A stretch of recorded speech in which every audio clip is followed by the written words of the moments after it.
I'm Nancy Lincoln. I am the Associate Pastor here at Woods Church for Pastoral Care and Evangelism. As you can enter Woods Church through the front doors, you can also come into the church through the west entrance up the steps. And here you're going to find Matthew and Mark greeting you and welcoming you.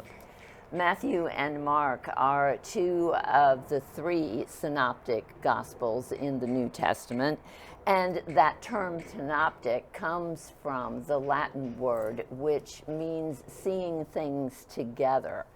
The synopsis of material found in Matthew and Mark means that the text as well as the wording are very much alike. I remember being in seminary and having a textbook that had both of those gospels side by side so that one could track and compare the way in which they were written together. Luke, by the way, is the third of the synoptic gospels, but Luke's message was very different from Matthew's and Mark's. The fourth gospel isn't considered to be a synoptic per se because his message is very different from what you find written in Mark and Luke. And Mark and Matthew. I think it's very interesting to note that in this case, the truth can be told from different perspectives. And while that happens, and so the words are a bit different, the message is still the same. Matthew's gospel, which is right here, is primarily around introducing Jesus of Nazareth from the perspective of the Jewish community. Prepare ye the way of the Lord is wound all the way through the Old Testament, particularly in Isaiah.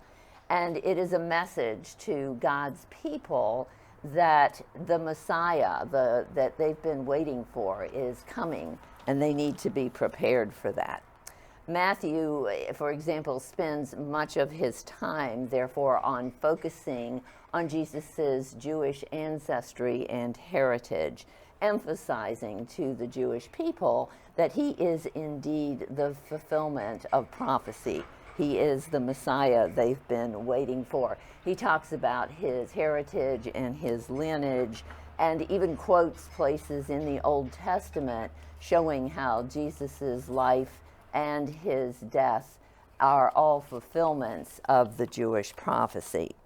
Much of it is dedicated to showing us that one should follow Jesus and live a righteous life, because that's what the Jewish people are called to be.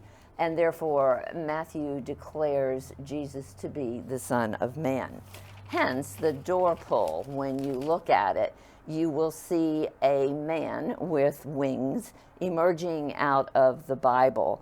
And Matthew presents Jesus in this way as the Son of Man, fulfillment of prophecy.